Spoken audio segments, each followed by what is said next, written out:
You're now watching Sports Bettor's Paradise on the Bet Rivers Network. All right, Jimmy Ott and Paul Stone looking at the weekend action in college basketball. That's right. We're going to drop this on Thursday evening, Friday morning, and get you ready for the Friday, Saturday, Sunday swing. So 4 picks on Saturday in the big card.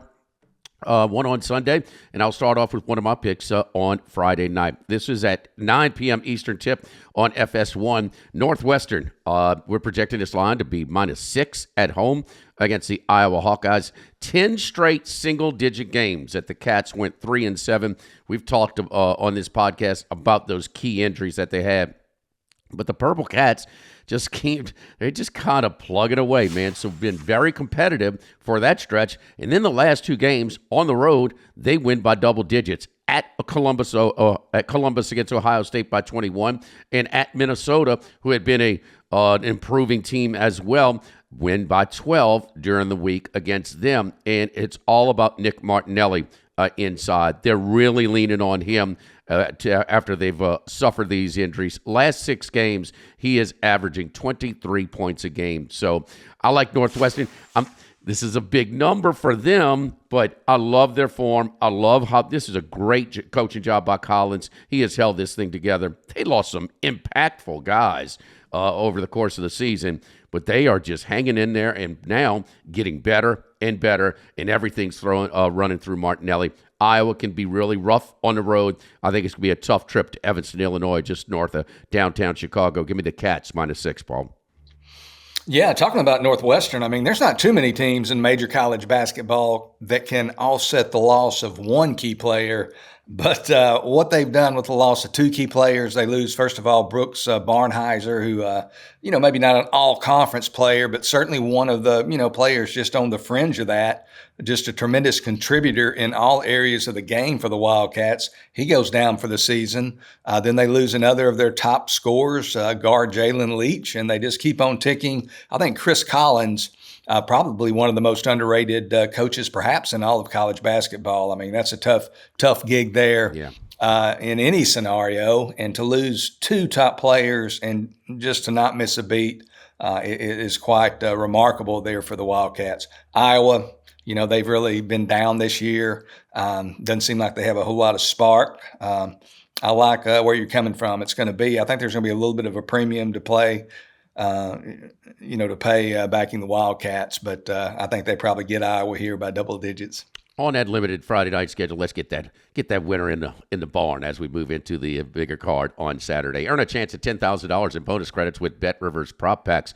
Place NBA same-game parlays to collect player card prop packs and earn rewards. You win based on how your player performs. Log into BetRivers.com or the BetRivers app to place your bet and get your pack. Let's move on to the SEC. SEC latest bracketology projections has 13 teams in from the SEC and a 14th. Georgia knocking on the door after their big win against Florida on Tuesday night. Let's go to Nashville, Tennessee, and Vanderbilt, and 2 of those teams that are in. And how about the turnarounds for these 2 teams? Vandy, first-year coach. He's got them playing really well. And they've now won, Ole Miss, beat Ole Miss, and at A&M, their best road win of the season. The only other road win in the conference was at Baton Rouge against LSU. So that's a high mark for the Vanderbilt Commodores. Missouri has won 4 of 5. They just blasted South Carolina by 30. They ended that honeymoon period for the Gamecocks after their win against Texas on Saturday. Vandy at home catching points, Paul. And we always saw that unorthodox gym with the benches are on the baseline instead of the sideline. So you're looking at Vanderbilt in this 6 o'clock p.m. Eastern time start on the SEC Network. Yeah, you mentioned both these teams appear to be firmly in the NCAA tournament field at this point. Looking at Joe Lunardi's bracketology released earlier this week, Missouri currently listed as a 5 seed, Vanderbilt as a 10 seed. So certainly Missouri has a lot more wiggle room than do the Commodores. Vanderbilt, they were reeling there for a little bit. And then you mentioned the last 2 games getting victories at home over Ole Miss. And then last night, upsetting Texas A&M at Reed Arena there in College Station. So 2 good back-to-back victories for the Commodores, bolstering their NCAA tournament chances, no doubt. Missouri, they won the season's first meeting between these schools. They defeated Vanderbilt 75-66 there in Columbia. in that game. Missouri led by 9 at the half, but Vanderbilt, they got within 1 point with 5 minutes remaining, so they were in the ball game, had a chance to win. Vanderbilt's been a tough out in Nashville this year, no question about it. They're 14-2 on the year. They're in Nashville, already defeated the likes of Tennessee and Kentucky on their home floor. I think they add Missouri. I think we're going to get at least 2 points here. I think Ken Palm might have 3, but I think it's going to be a little bit lower than that. Vanderbilt +2. I think the Commodores win this game outright over Missouri on Saturday. I'm backing it as well. And even though the final score is not impressive, when Auburn came into town, after Auburn lost to Florida, they went a rebound spot, and Auburn comes out the gates, 13-zip. And Vandy really played hard, took the lead in the middle of the second half. And even in a final score, it's like, that's not – I was impressed in that performance as well. As we know, I think we're probably on the same page at Auburn's maybe the top team in all of college basketball. And even in a loss where they didn't even cover, I was impressed with them in that one. Let's stay in the SEC and let's go down to Gainesville, Florida. And talking about bracketology, this was a team that jumped in one of those number one slots, those number one seed slots. And this team has the best win in college basketball, if you ask me, and that's going to Auburn and winning by double digits there after they trailed early by double digits, and that's the Florida Gators coming off of a sloppy road swing. In Baton Rouge, they had a 14-point lead. They get outscored by 22 to in the first half, and then the LSU stretched the lead from 6 to 8. Florida bounced back, and they rolled and got a lot of offensive rebounds against LSU and won and covered there. They won by 14, covering a 10 or so number. But then they go to Georgia, and Georgia desperately needed a spot. We talked about them, and we had Georgia. I gave out Georgia earlier in the week, and I love the spot. They had two home games left. They're much better at home than they are on the road, and I liked how they fought against Auburn much better than how they caved at College Station. But please, this stat, 15-minute mark, Paul, 15-minute mark to go in the second half. The shooting percentage for Georgia at that time was 67%. That's like an outlandish stat for the 11.5 under 12 media timeout or something. That is not – I don't care how hot you are. That's a poor effort on the defensive side of the floor by the Florida Gators. My point is, Golden, who has never won a tournament game. He lost to Murray State in overtime when he was at San Francisco. He lost in the first round last year at Florida. I think he has the ear of his team pretty good after that loss in Athens midweek on Tuesday night. It's a big number against A&M, but I think that A&M's going into a little bit of a hornet's nest here. Similar maybe outcome as when Tennessee came in there and they blasted them when Tennessee was number one. I like Florida. We're projected a big line, -10, but in a rebound spot where we might see a better effort defensively than what we saw in Baton Rouge and Athens.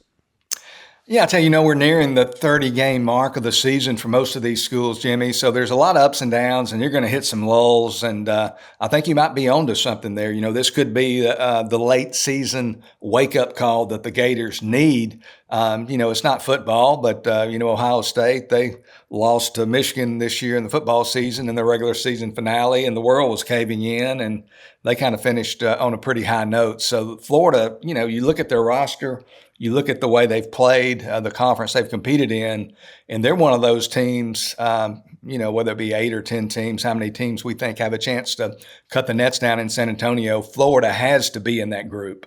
When they're on their A game, they're as good as anybody in the nation for the most part. Texas A&M, they're really playing well, and I really thought they were a good dark horse team. Took a ticket on them in the futures market, but they've fallen on hard times. Have the Aggies. They've lost 3 straight games after losing at home last night to Vanderbilt. So 10's a little bit too high for my liking, but man, you can't. I can never fault someone for betting the Florida Gators because this is a really excellent basketball team. And listen, this is I know the grind in the SEC, but this was their exhale spot against 2 teams on the road that were not projected at the time to be in a tournament where 13 of the 16 are.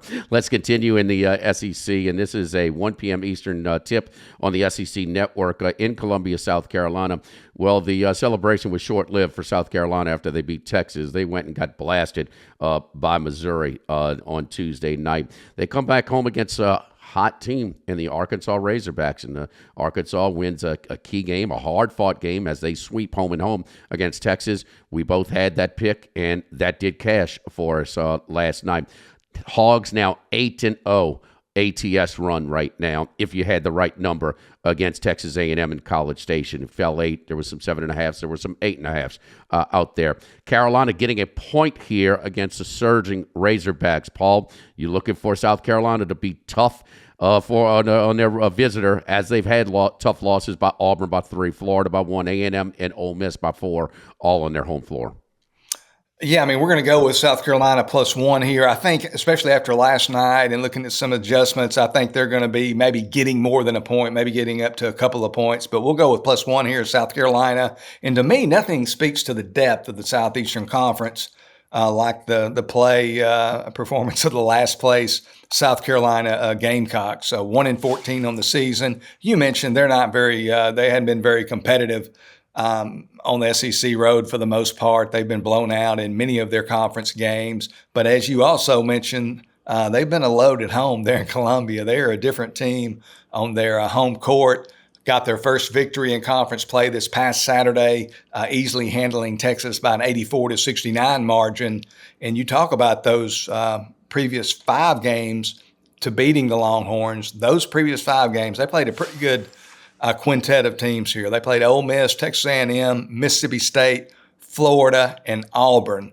And in those 5 games against those nationally ranked opponents, they lost 1 game in overtime. They lost the other 4 by 4 points or fewer. So they have really been consistently strong their last 6 games on their home floor, been feisty in those last 6 games. Arkansas, you talk about a lull. You know, obviously they don't have a whole lot of wiggle room. They need to win every game they can in the regular season and certainly get 1 or 2 there in the tournament. But they're coming off an emotional victory over hated Texas. They completed the regular season sweep last night there in Fayetteville. And plus, you know, they lost several games back. They're 15 points a game score. Freshman Boogie Fland. And then last night, their top scorer and rebounder, Adu Athero, he didn't play, 15.6 points a game, 6 rebounds. His status for Saturday is unclear, but my expectation is he likely won't play. I mean, I won't be surprised if he does, but I always expect someone not to play until I see them on the floor. So I'm going to pick South Carolina here to perhaps get the victory, probably get the victory. South Carolina +1. Might be able to get a little bit more on Saturday over the Razorbacks. All right, so the Gamecocks at home, where they've been very much tougher at home. Of course, no bigger home court or home field advantage in college basketball, and it's certainly been the indication at South Carolina. It's a tribute to their fan base too. It's disappointing of a season they have. They come, and it's still a good, it provides a home court advantage with the fan support that they get in Columbia, South Carolina. I mean, Dawn Staley's usually right there, front and center, courtside, leading the cheers. All right, let's stay in the one more game here in the SEC, and let's go to Oxford, Mississippi, and the Ole Miss Rebels against Oklahoma. Rebels have won 3 in a row, and now they have dropped 3 in a row. And you're wondering, then, what about Chris Beard? Is he kind of got a wandering eye for maybe the Indiana job or some others right now? Ole Miss certainly has given him some support, some NIL player budget. That's unprecedented for them. So both on the football and the basketball side, they are really rallying the troops, the boosters, to be much more supportive than they have traditionally been. But this is more of a phase, kind of like you talk about, Paul. It's not so much support of the pick, but sometimes a lack of support for the opponent in a pick. In Oklahoma, of all the teams, of the 13, 14 teams that are projected in right now from the SEC, I think Oklahoma is the weakest. And, where would they be with their metrics and their NET ranking if they didn't steal that game from Michigan on a neutral court where they were down 3 and they had the 4-point play, the 3-and-1 to steal that one from Michigan on a neutral court? That's one of their best wins right now. They have lost 6 of 7. Porter Moser, listen, one thing about Loyola Chicago and their magical run to the Final Four, they were well coached. There's no doubt about that. But this is a tough loss for them on Wednesday night against Kentucky, 83-82, and this was one of the better performances by Oklahoma. I'm wondering about them as getting back off the mat and then making this road trip to a hungry Ole Miss Rebels team. So I think it's just a tough spot. I think Moser is in trouble. You cannot go 4 years with no trips to the NCAA tournament and survive at a big market, although he and McMahon at LSU have the lowest NIL player budgets in the Southeastern Conference, and it kind of shows. So, but I'm looking for Oklahoma to have a tough time getting off the mat after a really good performance. They didn't win. They did cover the number against Kentucky, and that's what Lamont Robinson back into back for the Cats. I'm going with the Rebels here, -7 against the Sooners. Yeah, Oklahoma. I mean, you look at this team 2 months ago at the end of December, at the conclusion of their non-conference schedule, they're 13-0 at the start of SEC play. They're ranked in the top 10 nationally. Wow. Today, they're ranked 14th. They're not ranked. They are 14th in the 16-team SEC. So they were in the top 10 nationally at the end of December. At the end of February, they're not even in the top 10 in their conference. So it's been obviously the SEC and the depth of teams in this conference speaks for itself. And Oklahoma played for the most part. You mentioned the Michigan game. They played. They did beat Arizona as well in non-conference. Oklahoma State, but didn't played a lot of games that weren't really losable. And when you get to SEC play, obviously every game is losable. But like you mentioned, Porter Moser has to be in some trouble there in Norman. Sooners have lost 6 of their last 7 games. They've been particularly deficient on the road, especially in recent games. Lost their last 3 games on the road by 22 or more points. So been very non-competitive. I'm like you. I think Ole Miss, they need to get a victory. They've got more talent than Oklahoma. I think the Rebels probably get them by double digits here. And we'll see you on that selection Sunday because you play 18 games, conference games in the SEC. So you got to be 7-11 or 6-12. I mean, are they going to put a 6-12 conference team? It's going to be close. You're going to see a couple of 7-11s get in, and of course, it matters what they do in a tournament when they're going to be that close to the bubble as well. But and this is hard to kind of reference and compare historically because the makeup of the conferences is so different. I mean, all the teams are in one conference, 16-team, 18-team conferences. So it's tough to balance historically, but we don't use the RPI as much, but that's our historical tool that we can go back. It's the highest conference RPI in the history of the sport. Let's get to Sunday in our last game, and we're always looking as the menu shrinks considerably in college basketball on Sunday. Let's go to the Missouri Valley, the 2 p.m. Eastern tip on ESPN2. Bradley Braves at 23-7, 4-point favorites we're projecting against Northern Iowa, 20-10. Braves have won 5 of 6 lately, and one of their best ones was on a Sunday at Drake when they won that game in conference play as a dog, won it outright. Paul, you're looking at Bradley at a short price here, -4 at home.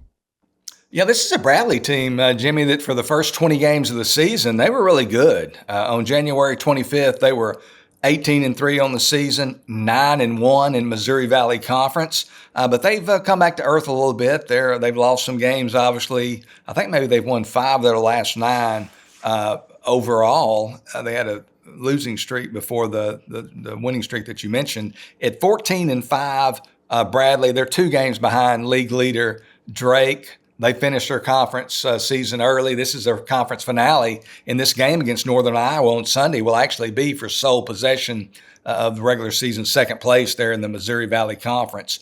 The February 2nd meeting between these 2 teams, Northern Iowa, they won it fairly comfortably, 83-69 on their home floor. Northern Iowa in that game from 3-point territory, 10 of 22. So they hit some 3-pointers. I don't think they're going to hit that many on the road. Despite its recent dip, I still have some belief. I've watched Bradley play a couple of times this year. I think they can play with anybody in the Missouri Valley. So I like them minus the projected 4 points on Sunday over Northern Iowa.